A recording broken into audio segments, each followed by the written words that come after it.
بسم اللہ الرحمن الرحیم۔ السلام علیکم ورحمۃ اللہ وبرکاتہ۔ ناظرین گرامی، کاراسی بے کون تھے اور وہ سلطنت عثمانیہ میں کب شامل ہوئے تھے؟ تو ناظرین، کاراسی بے جن کا اصل نام عیسیٰ تھا اور کارا ان کا لقب تھا، اور ان کے والد کا نام کلیم بے تھا، جو کہ نسل در نسل سلجوق ریاست کے وفادار تھے۔ اناطولیہ میں سلجوق ریاست کے قبائل سرحدی علاقوں میں آ کر آباد ہوتے تھے، اور ان کا اہم مقصد سلجوقی ریاست کی سرحدوں کو محفوظ کرنا ہوتا تھا۔ ان قبائل میں سے ایک قبیلہ کاراسی قبیلہ تھا، جن کے سردار کاراسی بے تھے، اور اس قبیلے کی دو اہم شاہیں بال کیسر اور برگامہ تھیں۔ کاراسی سردار سلجوق سلطنت کے اہم اور وفادار کمانڈر تھے، اور انہوں نے 1300 سے لے کر 1360 عیسوی تک مغربی اناطولیہ کے علاقے بال کیسر میں حکومت قائم کی۔ تاریخ میں واضح طور پر لکھا گیا ہے کہ کاراسی بے کا عثمان غازی کے ساتھ کبھی بھی اختلاف نہیں ہوا تھا، اور وہ ہمیشہ عثمان بے کے وفادار دوست بن کر رہے تھے۔ اور یہ بھی کہا جاتا ہے کہ جب عثمان غازی آزاد ریاست کے حصول کے لیے جدوجہد کر رہے تھے، دوسری طرف مغربی اناطولیہ میں کاراسی بے اپنی آزاد امارت کا اعلان کر چکے تھے، حتیٰ کہ کاراسی بے کئی علاقے اور عیسائی سرزمینوں کو فتح کر چکے تھے۔ تو ناظرین گرامی، اب کاراسی سرزمینیں عثمانی سلطنت میں کیسے اور کب شامل ہوئیں؟ تاریخ کے مطابق جب اورحان غازی نے مغربی اناطولیہ بازنطینیوں کے تمام بڑے شہروں کو فتح کر لیا تھا، تو اس وقت رومیوں کے دو بڑے شہر برسا اور ازنک عثمانی سلطنت میں شامل ہو چکے تھے۔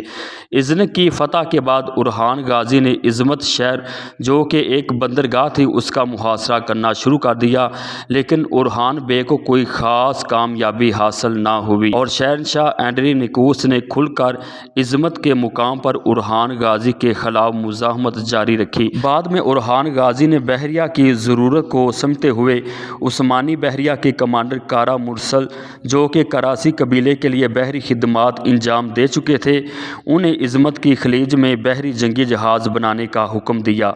عظمت شہر کی فتح کے 3 سال بعد 1934 میں بازنطینی شہر گیملک کو فتح کیا گیا۔ اس شہر کی فتح کے بعد 1938 میں ایک اور صلیبی شہر آرموترم کو فتح کیا گیا۔ اس کے بعد اورحان غازی نے دوبارہ عظمت شہر کا محاصرہ کرنا شروع کیا۔ رومی شہنشاہ، جو کہ عظمت شہر کی اہمیت کو سمجھتے تھے، انہوں نے اس شہر کا نظام صرف شاہی خاندان کو ہی دیا تھا۔ اس وقت عظمت شہر کا گورنر، جس کا نام کالانوس تھا، یہ شہر اس کی نگہبانی میں تھا۔ اس نے محاصرے کے دوران اورحان غازی کے لشکر پر حملہ کر دیا تھا، لیکن اس حملے میں کالانوس مارا گیا اور اس کا سر کاٹ کر نیزے پر بلند کیا گیا۔ رومی فوج یہ منظر دیکھ کر پسپا ہو گئی اور عظمت شہر کو اورحان غازی کے حوالے کرنے پر راضی ہو گئے۔ عظمت کی فتح کی وجہ سے مغربی اناطولیہ میں عثمانی ریاست مضبوط طاقت بن گئی۔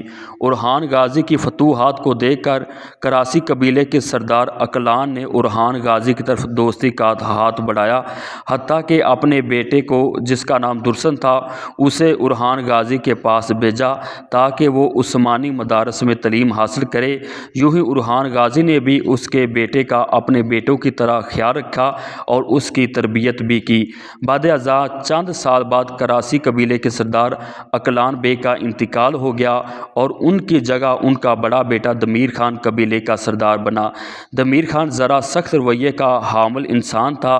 کاراسی قبیلے کے بڑے وزیر نے اورحان غازی کو خط لکھا کہ دمیر خان کی جگہ ہم درسن بے کو تخت کا وارث بنانا چاہتے ہیں اور قبیلے کا نظام اس کے ہاتھ میں دینا چاہتے ہیں۔ اس بات پر اورحان غازی نے درسن بے کو اپنے پاس بلایا اور قبیلے کے بارے میں تمام حالات سے آگاہ کیا کہ وہاں کے لوگ تمہیں تخت پر دیکھنا چاہتے ہیں۔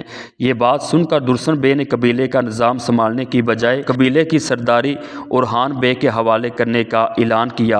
اورحان غازی نے ان کی خواہش پر اپنے سپاہیوں کو لے کر کاراسی سرزمینوں کی طرف روانہ ہوئے۔ جب اورحان غازی کاراسی قبیلے میں پہنچے تو وہاں ان کی عوام، وزیروں اور منتظمین نے اورحان کے ہاتھ پر بیعت کی اور ان کے سامنے پیش ہوئے۔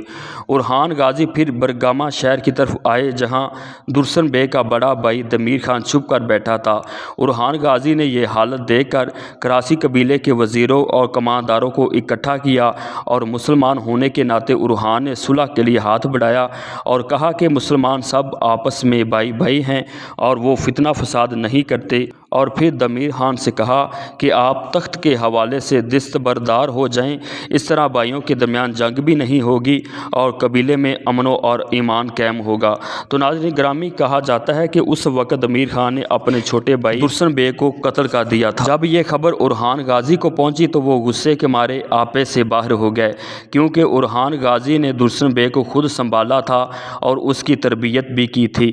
لہٰذا اورحان غازی کے حکم پر برگامہ شہر کے تمام وزیروں کو خط لکھا گیا کہ اب یہ شہر سلطان اورحان غازی کے ہاتھ میں ہے، شہر کا نظام یوں ہی چلتا رہے گا، لیکن جو باغی ہوگا وہ ہمارے سامنے آئے گا۔ یہ خط پڑھ کر شہر کے تمام وزیر اور عوام نے اورحان غازی کی اطاعت قبول کر لی، اور دمیر خان کو جب یہ پتہ چلا کہ اب اس کے پاس اورحان غازی کے خلاف لڑنے کے لیے کوئی طاقت نہیں بچی تو وہ اورحان غازی کے پاس آتا ہے اور اس سے معافی مانگتا ہے، لیکن اورحان غازی اسے قید کر کے بورسا کی طرف بھیج دیتے ہیں، اور یوں ہی 2 سال بعد قید کے دوران ہی کسی مرض کی وجہ سے دمیر خان کا انتقال ہو جاتا ہے۔